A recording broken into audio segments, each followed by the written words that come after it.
হয়, আমি পাঠশালাৰ আৰু বজালীৰ সকলো সাংবাদিক বন্ধুকে আজি ইয়াতে নিমন্ত্ৰণ কৰিছিলোঁ।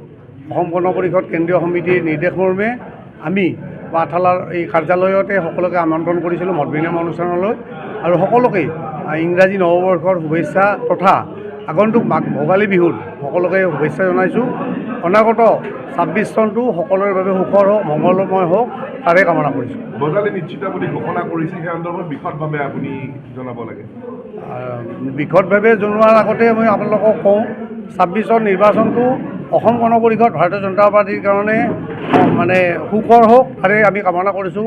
অনাগত দিনত অসম গণ পৰিষদ ভাৰতীয় জনতা পাৰ্টীৰ মিত্ৰজোঁটৰ NDA নেতৃত্বত অসমত চৰকাৰ হ'ব, তাৰ আমি আশা কৰিছোঁ। আৰু নিশ্চিতভাৱে সেইটো অসম গণ পৰিষদ ভাৰতীয় জনতা পাৰ্টী তথা মিত্ৰজোঁটৰ NDA চৰকাৰ হ'ব।